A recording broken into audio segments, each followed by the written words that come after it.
Fokontany maro Tsimbazaza nanomboka androany ny fizarana ny kara-pifidianana.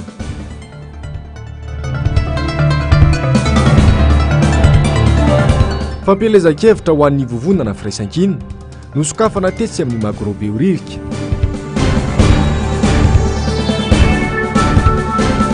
Fiangonana orthodoxe nahazo fankatoavana amin'ny mahafiangonan-dehibe azy.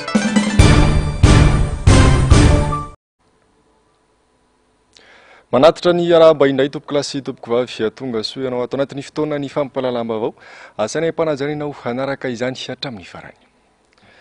Pejy ny politika manodidina ny fifidianana avy hatrany no isatarantsika ny fampalalam-baovao. Mpifidy vaovao misy 720 no nahazo kara-pifidianana andian'ny voalohany ho an'ny fokontany maro Tsimbazaza. Omaly no nizarana izany teny anivon'ny distrika Antananarivo faha-efatra. Hozaraina amin'ireo agents électoraux isa-tokantrano ireo kara-pifidianana ireo raha ho an'ny fokontany maro Tsimbazaza manokana. Izay olona voasoratra ao anaty lisy mpifidianana ihany no afaka mandray izany araka ny lamy manapetraky ny senisy ny fokontany. Fanadihadinana ataony onjalalaina manana sy mbola afa-tsara. Nanomboka androany fitetezana ny isa-tokantrano izarana kara-pifidianana ho an'ny fokontany maro Tsimbazaza. Kara-pifidianana 720 no nalainy se fokontany tany amin'ny Brown District. Omaly talata ny izarana ny kara-pifidianana ho an'ny fokontany maromaro mandrafitra ny boriboritany faha-efatra. Efa misy ny lamina napetraky ny fokontany amin'ny fizarana ireo kara-pifidianana ireo. Andiany voalohany ireto zarana ireto mbola isa araka izany ny andiany manaraka. Tsy maintsy tompony no maka an'ilay izy.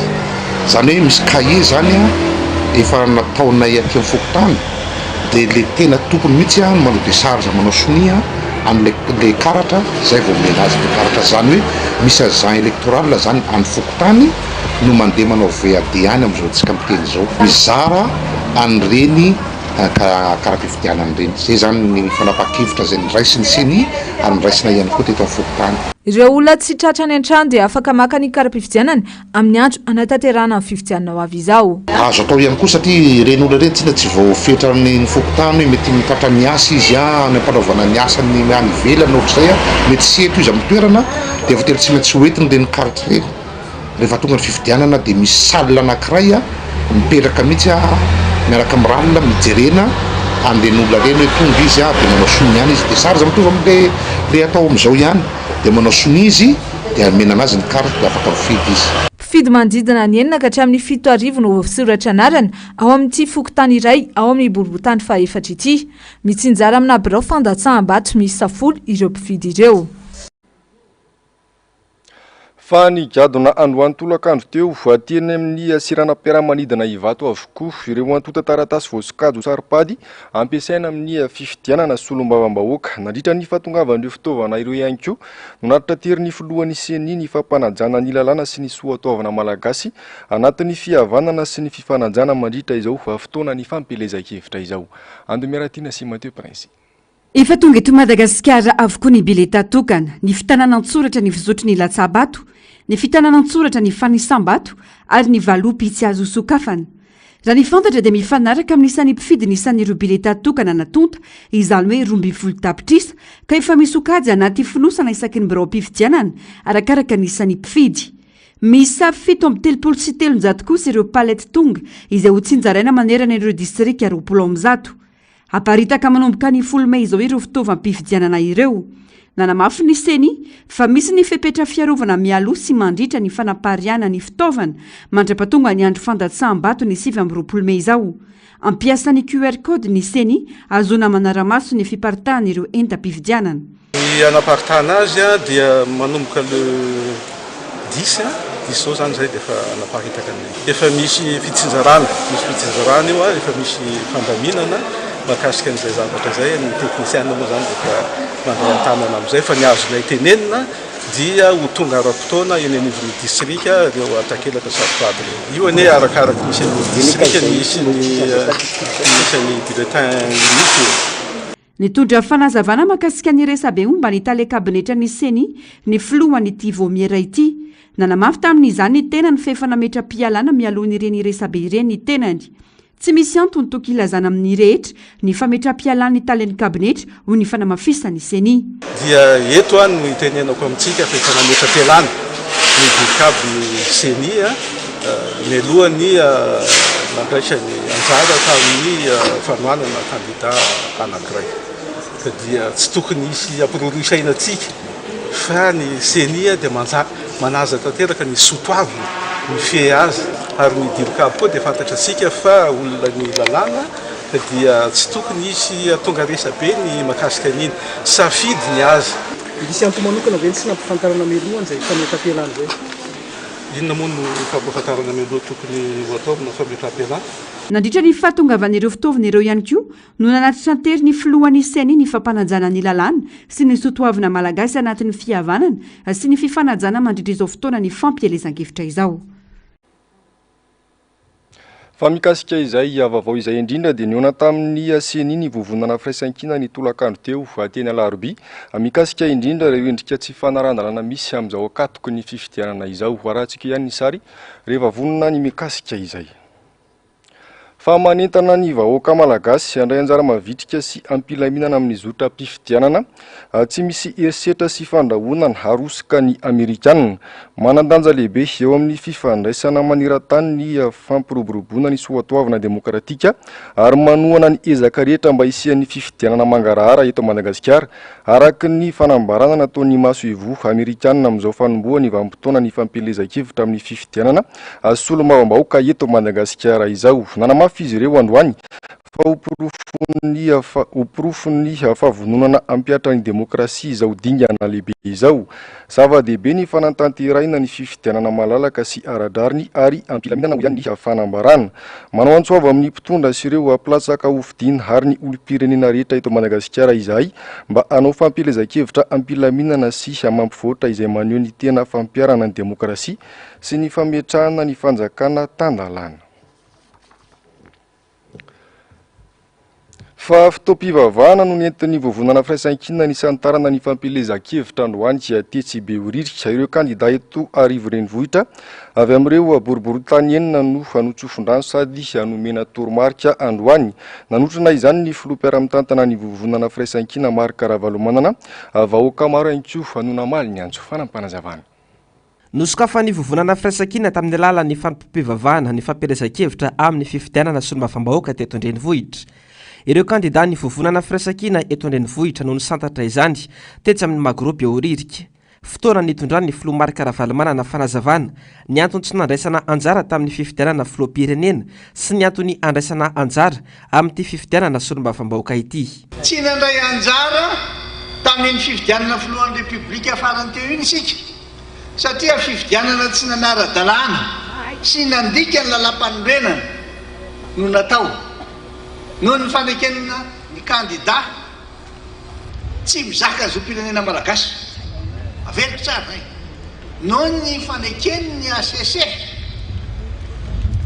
ny kandida zay tsy mizaka ny zom-pirenena malagasy nefa alohany andraisana anaovana finianana andraisana izany andraiky ny président de la république any hoe minina eto anatin'Andriamanitra sy mivahoaka fa naja toy ny andrak'Andriamaso lalam-panorenana ary zany tena victime tamin'indra zay ny resaka satria tokony nanao an'izy fa tsy ny sezany namaika na voninahitra fa mahasoa vahoaka.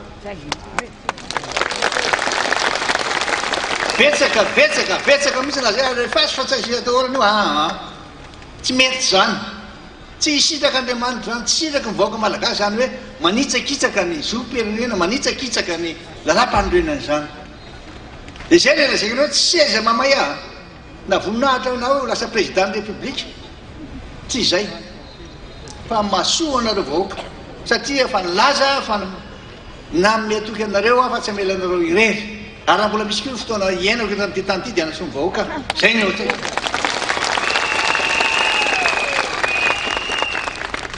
Ka ataovy tsara zay hoe ay ve za dady tsy deliana asoa anareo dia amin'ity ndray mandeha ty nitolonantsika tamin'iny tena nitolona hitako daholo ny ezaka rehetra zay zany ka vonony balako ny tomobily zany potika loza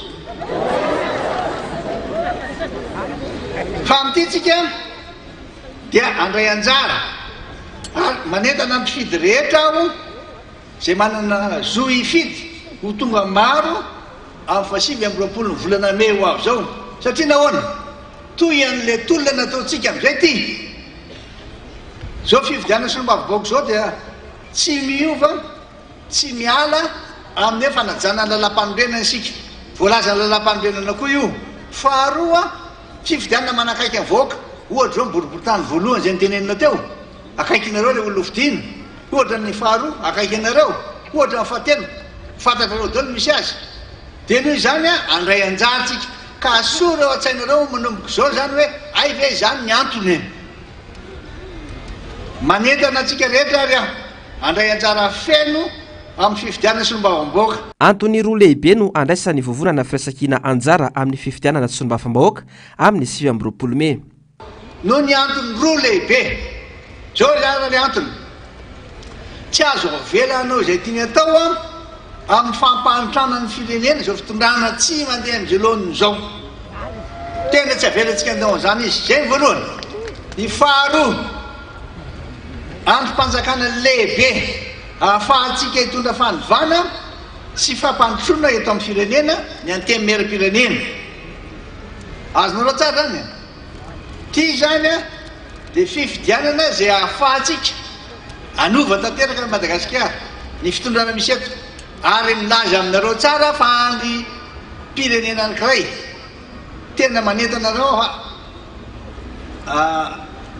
manana maizy azy zany hoe député zany fifidianana entina anovana ny fiainam-bahoaka ity fifidianana sy nomba-vaombahoaka amin'ny 9 Mey ity antony nanaova ny filoha Marc Ravalomanana antso ny ifidiana ny malagasy fenotona ny kandida ny firaisankina isaky ny distrika Tsiraray Avy zavatra roa lehibe no tokony ifanentanantsika vahoaka mpifidy sy tena ataontsika lara-pamena zavatra anankiroa ihany ataontsika mpifidy voalohany anentana ny olona rehetra anefa ny didiny tonga hifidy efa mahazo mitena izy mahazo mifidy manentana ny voaka malagasy rehetra mananjo hifidy aho mba tonga ho fidy fantatro afa matoky ay anareo ary za matoky anareo de zay ny zavatra tiako atao hoe tonga ava reny mifidy amin'ny 7 volana Mey ho avy zao amadiatsika ny tantara ny fahonyty malagasy ty faharoa ny fisorohana ny alabato sy fiarovana safidy efa misy ny teknôlôjia vaovao reny eny am-pelatananareo reny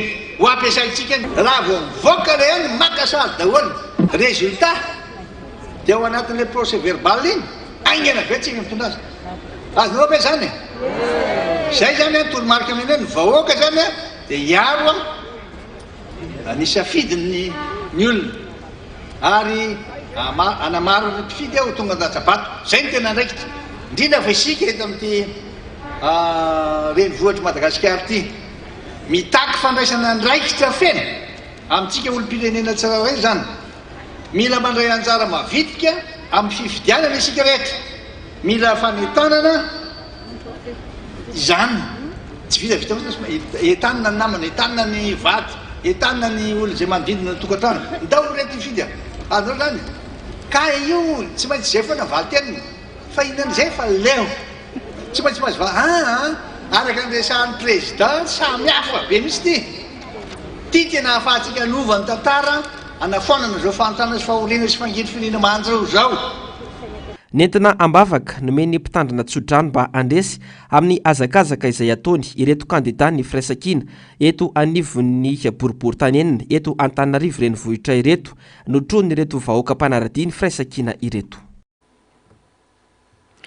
iverenantsika ihany ny akon'izay fanokafana ny fampilezan-kevitra ho an'ny vovonana firaisankina tetsy beoritrika androany izay rehefa aveo fa araka ny efa voalaza teo dia mangataka ny fandraisana andraikitra ny seny manoloana ireo endrika tsy fanarandalana be daibe amin'izao fotoana izao ny vovonana firaisankina eo ohatra ny fampiasana ny fahefam-panjakana sy ny fitaovam-panjakana eo koa ny filazan'ity vovonana ity ny fahatarany fiasan'ny seny isandreo loha hevitra ny fampiresahan'ny filohan'ny seny sy ireo mpitarika ny vovonana firaisankina ireo io tolakandro fanampanazavana fampafantarana ny seny ireo tsy fanarandalana amin'seho ataon'ny kandida-mpanjakana sy ireo manam-pahefana satria ny seny no voalaza ny lalàna fa tompony andraikitra voalohany amin'ny fikarakarana ny fifidianana ary manana didy amin'ny fandraisana ireo fepetra rehetra ahafahana tanteraka fifidianana madio sy milamina manoloana ny fampiasana fahefana sy olom-panjakana ny fanendrena olona akaiky ny kandida atolotry ny fitondrana isahana andraikitra eny amin'ny ratsamangaika ny seni ny fanesorana fahobe ireo tompona andraikitra raha-mpanjakana ny fotony atony ny fokotany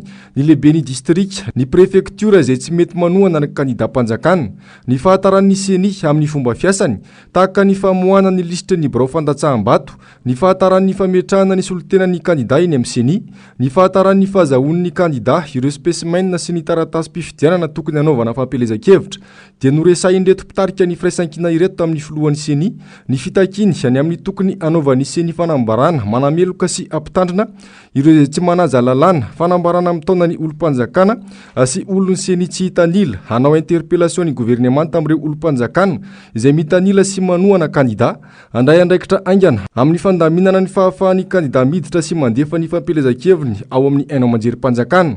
Tamin'ity fionan'ity ihany koa no nanontaniany firaisankina ny filohan'ny seni momba ny fanohanana ny talegabinetra ny seni kandida-mpanjakana ao am-baty finandrahana ka tamin'izany no nahalalana fa efa nametra-pialana izao Louis Andriamifidy mialohan'ny dina ny tany am-baty finandrahana. Zao nakaty amin'ny seni izahay araka lendresana anao hoe ty fividiana ty tsy maintsy iarahan'ny sehatra rehetra mandray ny andraikitra tandrify azy aby zay nataonay tamin'ny latsinay dia nahitany aby zay zahatra mitranga tany Ambato Finandrahana dia nanontany azy dia namaly mazava izy ndazy hoe olona fa démissionne iny teny iny dia tsy niteny tsoa zay fa zay moa zany fa démissionnaire izy faharoa laza koa zay misy antony maromaro nasehony azy tao dia namaly tsara ankitsikoa izy fa dividentsika indray ary zay fa nilazako hoe hiantso anareo matetika izahay ohatra misy zavatra tsy mazava dia nambaritra izy teny. Na izany aza maro loatra ny fandikan-dalàna ataon'ireo kandida-mpanjakana sy manam-pahefana ho irivo Rakotovao. Kandroany ny propagande dia betsaka ireo lesoko. Nareo mpanoratra gazety ary mahita an'izany. Maninona ny asorana ny lehibe fokotany, asorana ny lehibe distrika, maninona ny directeur de cabinet ny seni no manao tourena miala na tsy miala, aiza ireo fikarakarana ara-pifidianana, aiza spécimen betsaka ny zavatra tara na tsy fantatry ny mpiantsehatra ara-politika izay manana kandida mety fantatry ny kandida hafa nefa fa maninona ny tsy ampahalalana. Misy ireo ataontsika ohatra lehibe anankiray zao resahana atao hoe maninona ny tsy ampahafantarina ny rehetrarehetra anatin'ny famarina sy ny fahalalana ireo lehibe na bureau de vote. Nafisena mihitsy ary zany no hitan'ny olona satria misy fepetra zay raisina zany mba hampandrisaina ny rehetrarehetra hoe ity ramose ty ane na io madame io lehibe ny bureau de vote amina bureau de vote toy izao. Fa maninona zany no tsy mivoaka, zany anisan'ny tenenana fa ny toe-tsaina noentinay tao voalazan'ny président Ravalomanana teo tsy finavana fotsiny hoe ny tenina any Antsikera fa nitondra an'izay vahaolana ary mitady indrindra an'izay fray ataoko hoe miserasera miaraka amin'ny seni izay tsy misorona mihitsy zay zavatra hitanay ary mino koa zay fa tsy hisorona ny seni andray fepetra amin'ireo tsy fanarahan-dalàna zay fantatritsika mpiasa-panjakana zay mbola perinasa manao propagande ny fitaovam-panjakana ampiasaina amin'ny propagande reny rahantsika malaly reny ahoana moa tsy tenenana zany ny tenenina fa raha zany no raisiny seni ary zay nisoranay azy kosa aloha tsy ny raisiny hoe satria zay avy any amin'ny mpanohatra dia zay ny mampiteny anay fa dia hoe marina zany fa misy hojeren'ireo arenin'ireo satria ny lalàna no mifehany zany tsy ny tiany seni na ny tianay na ny tiany iza fa ny lalàna ny tianay ampiarina eto amin'ny firenena mba azahoantsika fifidianana mandamina ny firenena fa tsy fifidianana hoentina nakotana ny firenena satria raha mitoy izao dia manahy mihitsy zay fa mikorotana tsy azo ekena ny valy fifidianana. Mety andray anjara fifidianana ihany nefa la tena andray anjara zay efa vonona zay fa tsy tianay le akamely. Naharitra ora iray mahery ny fionana teo amin'ny filohan'ny seni sy ny vovonana firaisankina notarian'ny filoha mpiara-mitantana Marc Ravalomanana Rivo Rakotovao filohan'ny ASVM Albon Rakotoarso filohan'ny antoko politika madio Paraina Auguste filohan'ny Tsaratafina ary ny solotena ny sitendra Andriana Solonyaiko Tesy Alaroby foibe toeran'ny seni. Andrasan'ny maro araka izany ny fandraisana andraikitry ny seni amin'ireo fitakin'ny ny firaisankina ireo manona ny fandikan-dalàna miopampana mibaribary ankehitriny. Iverenantsika ny akon'ny fanokafana ny fampelezan-kevitra ho an'ny vovonana firaisankina tetsy amin'ny magrobeorika tamin'ity androany ity nitondran'ny filoam-piara-mitantana ny firaisan-kina fampafantarana ny vahoaka malagasy ny tena andrarandraiky tsy izany hoe solombavam-bahoaka izany. Maro mantsy ny mampifangaro sy minimandiso io tena asany solombavam-bahoaka io. Ny antsiprian'izay.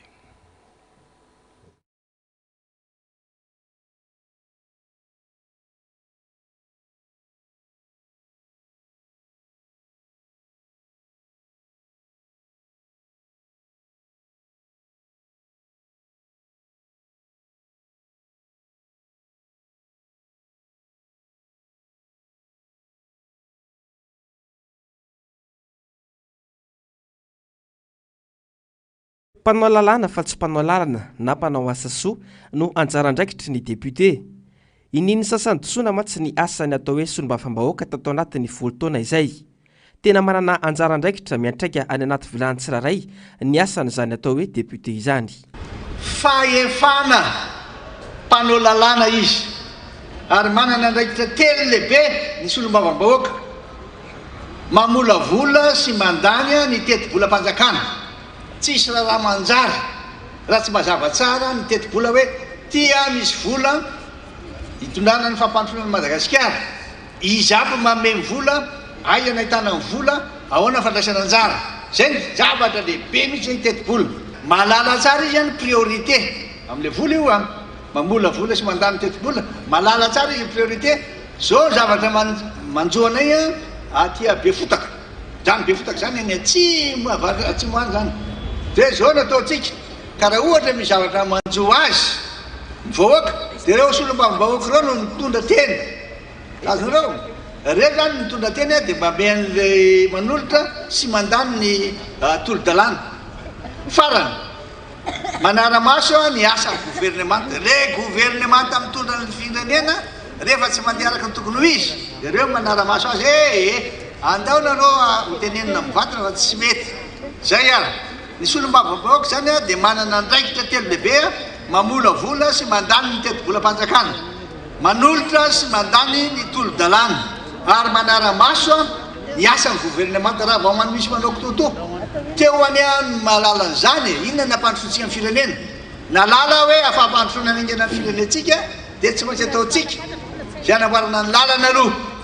Diny zao nataontsika lalam-pahamehana de nitedavana vola navana ny lalana. Fitsy atao vava fotsiny hoe mahita lalana de resaka fotsiny fa tsy atao. Noho izany isy fiantraikany eo amin'ny fiainam-pirenena ny fomba rehetra entina andinana na safidim-bahoaka matsy amin'izao fotoana izao ka miantso ny faraisana andraikitry ny rehetra ny filomarika Ravalomanana. Tsy ilefitra isika ary misy ny paikady nomeny ireo mpanara-maso ny voka-pifidianana isaky ny birao fantatsambato mandritra ny fanasambato. Afatra manokana ho an'ny kandida raisy ny andraikitra nankinina aminareo ka manaova fanamby. Tsy manana zotso lany anareo, tsy maintsy lany anareo. Ary aiza manaraka elemento. Mahaiza miasa miaraka amin'ny rehetra, zay hoe miasa miaraka. Tsy hoe tonga miaraka, tsika zao fa tonga miaraka. Miasa miaraka amin'izay zany mampampadalina anareo.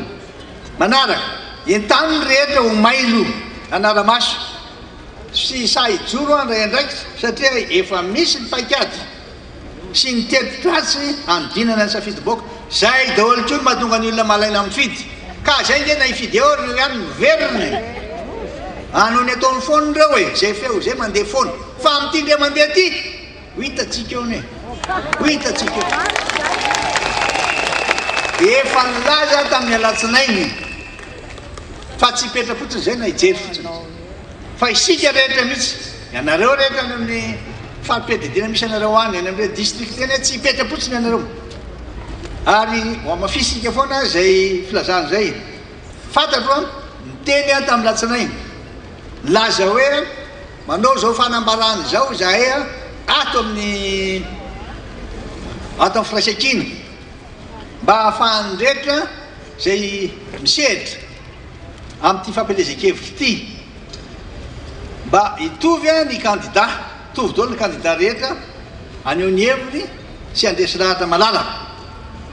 Amin'ny mpifidy ny fitoviditso ny kandida rehetra tsy misy fanavakavahana sy fanelikiliana ary farany ny fandraisana fepetra sy fanasaziana ireo izay mandika lalàna efa hitantsika tsara hoe mandika lalàna fatana misy manao fanahinina any fa ataontsika hitany tsara le tena sary eto fa tsy ho amelana iny mihitsy ary tsy alavitra anay mihitsy io seny io akaiky atsika io. Anisan'ny nampanantena fa anara-maso ny fifidianana ny FFKM. Nanaova ny filomarika raha manana antso manokana araka izany ny eo anivon'ny FFKM ny amin'ny tokony anohizany sy hitazomany izay fampanantenana nataony izay. Averiko ndray or FFKM miantso anareo ny vahoaka malagasy. Aiza anareo nanao fanambarana anareo laza hoe tena anao zay ampijoroana ny rariny sy ny fahamarinana eto amin'ity firenena ity. Tonga ny fotoana mba ilazanay marina fa tamin'ny taona lasa nareo nanao zay fanambarana zay na roa taona lasa ka tonga ny fotoana miantso zay.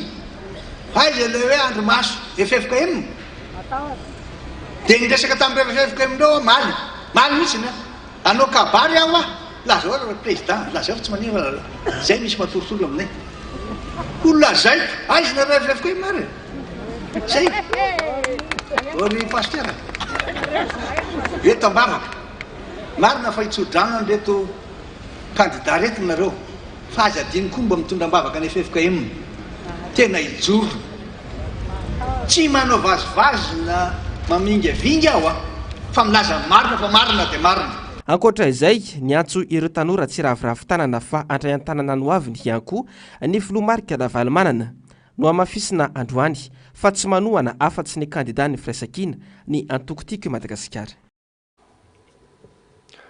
Mandidina izay vaovao izay hatrany anampafantatra ny tenany sy ny laharany ao anatin'ny bileta tokana amin'ny aboribory-tany misy azy ireo fa ny kandidat ny vovonana firaisan-kina eto an-drenivohitra fotoana nanentanan'izy ireo ny olom-pirenena andray andraikitra sy isafidy ihany koa ny antsiprian zay.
dia ho antsika boribory-tany voalohany manokana so antsika rehetra ao anatin'ny firaisan-kina rehetra ndao isika rehetra irahina dia ametraka an'le tany-tandalana indray ahazo ny maro anisa nivony antemera-pirenena fa mila tonga mifidy daholo aloha isika rehetra tongava daholo vidy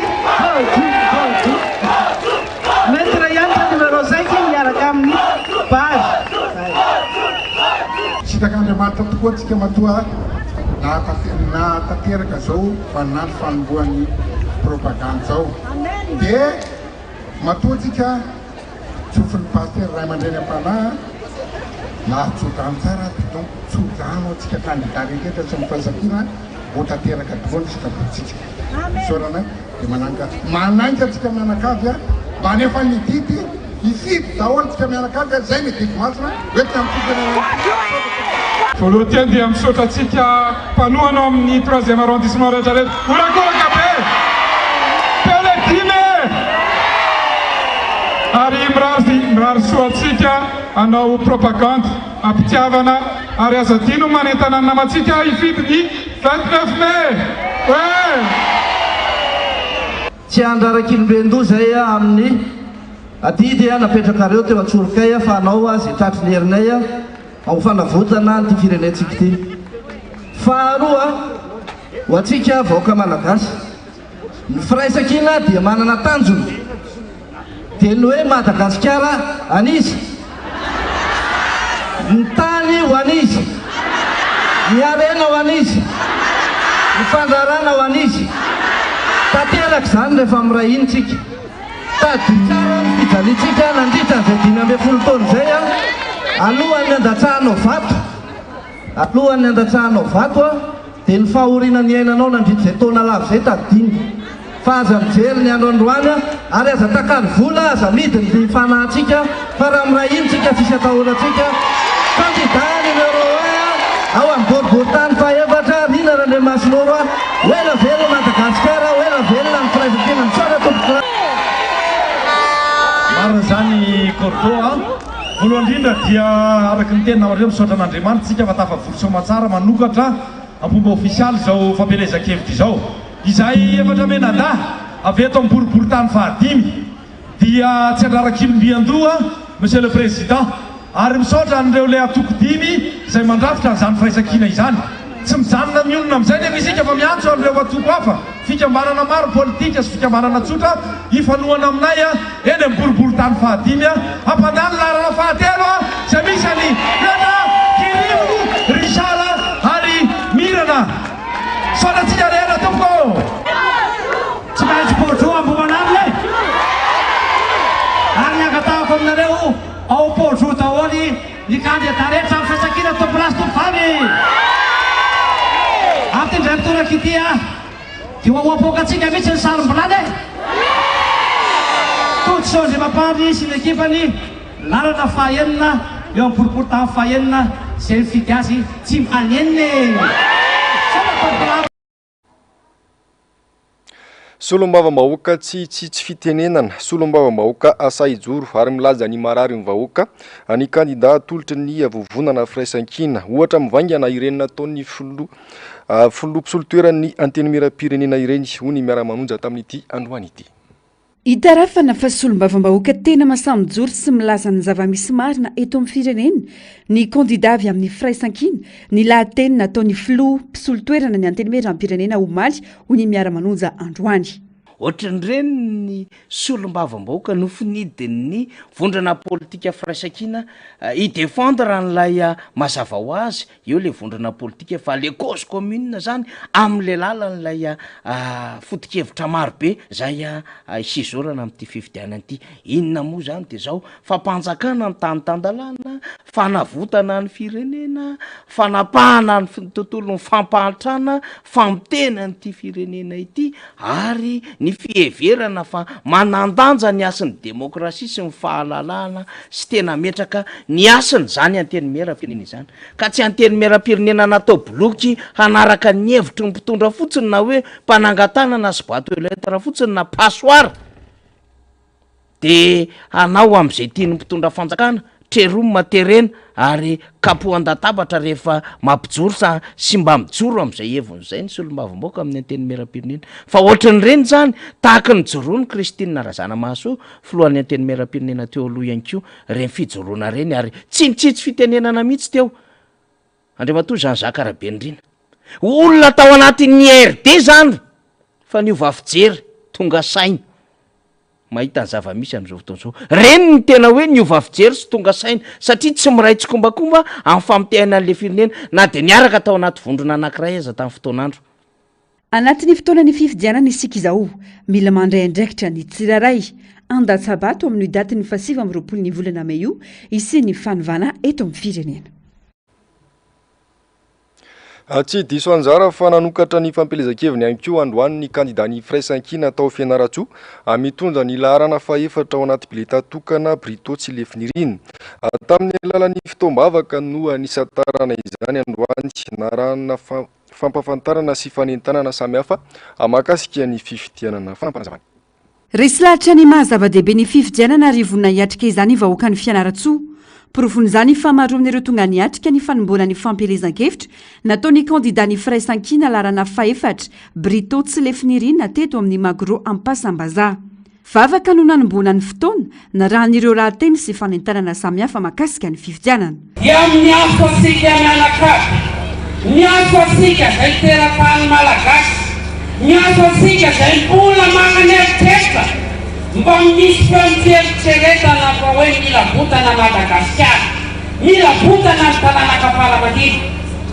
fogeza isika fogeza ny fahaloava voakezan'ny fahatany voakezan'ny fahasahimanana potika ny fiainana ka izany ny tolomana izay ny mahatongana eto izay mitombady amin'izao fotoana zao a dia mitondranao madama miezakaitoana arakarazay kahasain'izao.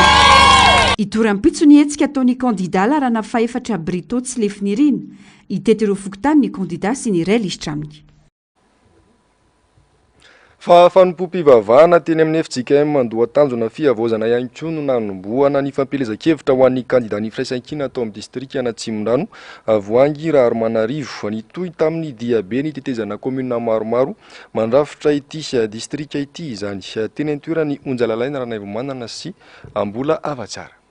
Ny ainga teny Itosy nandalo nampita-tafika ary nipaka tany amin'ny komuna Soavana ny diabe nataon'ny kandida firaisan-kina laharana faefatra ao amin'ny distrika na Tsimondrano Voangy Raromanarivo ho fanokafana amin'ny fampelezan-kevitra. Orakora-pifaliana nandraisan'ny vahoaka na Tsimondrano ity kandida natolotry ny vovonana firaisan-kina ity. Nanentana ny vahoaka na Tsimondrano androty sabato azy amin'ny fifidianana solombam-bahoaka ho avy izao ity kandida ity. Androany zay dia natomboka tamin'ny fitoam-bavaka satria maha-kristianina dia tsy maintsy misaotra ny tompo nahazoana zao andro zao ahafahana manomboka ny fampelezan-kevitra dia fitoam-bavaka nandoana azy tao amin'ny fiangonana FJKM mandoa tanjona fiavozana.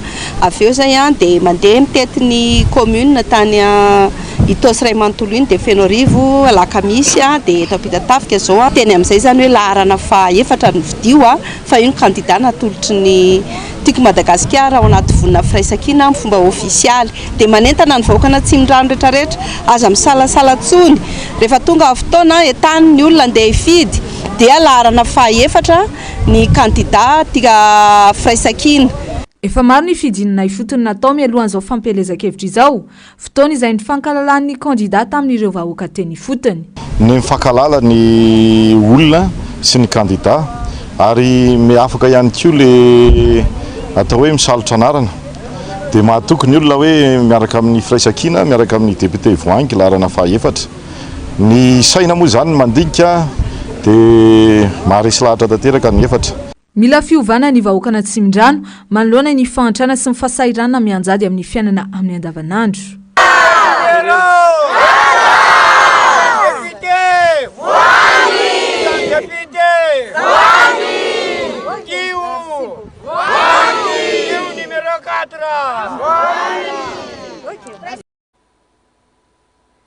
Izay ny akon'ny fampelezan-kevitra tamin'ity androany ity fa vaovao mandidina ny finoana kosa indray tamin'ny volana septambra 2024 no nahazo fankatoavana amin'ny maha-fiangonan-dehibe azy teto Madagasikara ny fiangonana orthodoxa 30 taona aty aoriany natongavany teto amintsika ity finoana ity izay anisan'ny sokajiana ho fiangonan-dehibe maneran-tany 700 ny fomba fivavahana amin'ny finoana katolika orthodoxa dia itovizana amin'ny finoana katolika romanina avokoa raha ny fanazavana. Onjalalaina Ranaivomanana sy Ambola Avatsara.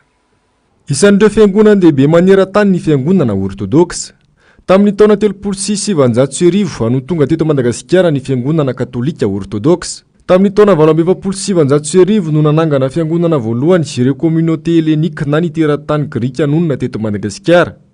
Taty amin'ny taona 476 vao nisy misionera iray voalohany tonga nitory ny finoana katolika orthodoxa ho an'ny malagasy rehetra. Nandritra izay taona natongavany teto Madagasikara izany anefa dia tsy nisokajiana ho isan'ny fiangonan-dehibe teto amintsika mihitsy ny katolika orthodoxa. Tamin'ny fahavalon'ny volana septambra 2024 vao nahazo fankatoavana amin'ny maha-fiangonan-dehibe azy izy ireo. Association culturelle no nikilasian'ny fanjakana malagasy ny orthodoxa teto Madagasikara tamin'izay. Zany hoe tsy nifanaraka amin'ilay maha maneran-tany azy. Maha-fiangonan-dehibe azy ny statut nisy anay teto Madagasikara taraty ny 30 taona angarangidina ary dia voateo voaingana teo zany tamin'ny 2023 vao nakataovy ny fanjakana zany fa hoe fiangonan-dehibe ny fiangonana orthodoxa. Ny 700 ny fombafomba ataon'ny katolika orthodoxa dia mitovy amin'ny katolika romanina ihany. Manana safidy malalaka na anambady na tsy anambady kosa ny pretra ho an'izy ireo. Saingy amin'izay pretra tsy manambady ihany no isafidianana izay ho voatendry veka. Manoka tena tsy manambady ihany koa ny masera orthodoxa. Ny fampianarana mahakasika ny fanahy masina no anisan'ny nampisaraka ireto finoana ireto raha ny fanazavana. Ny fahasamihafana dia zavatra vitsivitsy ka raha amin'ny lafiny théologia zany laha amin'ny lafiny dogmatika dia zay no fahasamihafana lehibe ny fiavian'ny fanahy masina ny orthodoxe dia mitazona le voalazany ny soratra masina ao amin'ny joany toko fa 5:4 milaza hoe avy amin'ny ray ny fanahy masina zay ny taty andrefana dia nampiditra hoe avy amin'ny ray sy ny zanaka. Mahatratra 5:50 ireo mpirehetra orthodoxe manerana ny Madagasikara izay mizara amina paroasy manodidina ny 700 manerana ny nosy. Diocèse roa no misy eto Madagasikara dia ny diocèse n'Antananarivo sy ny diocèse ny Toliara. Vaovao manodidina ny kolotsaina kosa indray any Ambohimaly talata 7 Mey tsy mitovy amin'ny andrian-dehibe Rajao Fetragy fantatry ny rehetra amin'ny anarana hoe Xi akoatra ny mampanakanto azy dia mpandalina mpikaroka momba ny kolotsaina malagasy ny tenany mpanao sary hosodoko ary malaza manokana tamin'ny nanorenana ny fikambanana ny maizy azy ny gasy Xi ainko no nilaza fa tongotra izao tontolo izao i Madagasikara raha ny fikarohana nataony ary ny teny frantsay no akaiky indrindra amin'ny fiteny malagasy raha ny fanazavany anisan'ny tena namantara ny maro azy ainko ilay felana tsy misaraka amin'ny eo amin'ny andriny irana lalana ny Xi ilay hoe Besorongola raha ny fandaram-potoana dia ny alahady ho avy izao no anafenana azy any amin'ny fahasandrazany izay fianakavian'ny MBS moa dia mitondra ny teny fampiononana sy fankahirezana ho an'ny mahavadina vilany sy ny fianakaviany ary ireo akaiky azy. Pejy fanatanjahantena kosa indray resin'ny aladisy makita amin'ny isa 25 Cameroun nandritra ny lalao faharoa tamin'ny rugby Men's Africa Cup izay natao tetsy amin'ny kianja ny Maki andotam-pianaka ny tolaka teo fandresena izay nazahoany izy ireo ny tapakila iatrehana ny fiadina ny tompon-daka iratany tsy aivina fa fandresena faharoa azon'ny ekipa malagasy ity atao ariany nandavony izy ireo ny ekipa ny Kenya tamin'ny isa 7-20 tamin'ny andro voalohany ny fifaninanana. Amaranantsika ny fampahalalam-baovao ny maresaka iraisampirenena nampiato ny fandefasana fitaovam-piadiana mahery vaika any Israely Etats-Unis noho ny tahotry ny siany ady lehibe ao Rafa araka ny filazan'ny tompon'andraikitra Amerikanina iray. Ny Tsiprian'izay. Sy andefa ny fitaovam-piadiana mahery vaika any Israely Etats-Unis no nitatry ny sy ny adogavana ao Rafa izay sisy tany eo anelanelan'ny Gaza sy Egypte raha nambara ny John Kirby mpitondra teny filan-kevitra ny fiarovam-pirenena ny Maison Blanche ary taorin'izay dia nampahafantariny Israely any Etats-Unis fa voafetra ny hetsika ataony ao Rafa satria ny tanjony dia ny tsy hanondrana ny Hamas ny fitaovam-piadiana sy ny famaitsim-bola avy any Gaza. Na ny efitra makasika ny fanambaran'ny Etats-Unis i Daniel Hagari izay mpitondra teny ny Tsahal amin'ny fanekeny fa nisy ny fandirana teo amin'ny Israely sy Etats-Unis saingy efa milamina izany fa ivelan'ny masom-bahoaka ary zava-dehibe loatra ho an'ny fanjakana jiosy ny fanampiana avy amin'ny Amerikanina. Araky ny tatrana voakan'ny mpitandara any Biden, ny fitaovam-piadiana nampiatoana dia ahitana bomba misy 700 ka iray taona ny iray sy ny bomba 700 izay milanja 500 kilograma raha natao ho an'ny fiaramanidina mpiady Israeliana. Ireo fitaovam-piadiana ireo dia azon'ny Israely ampiasaina raha toka ka voamarina fa voafetra tokoa ny hetsika ataony ao Rafa.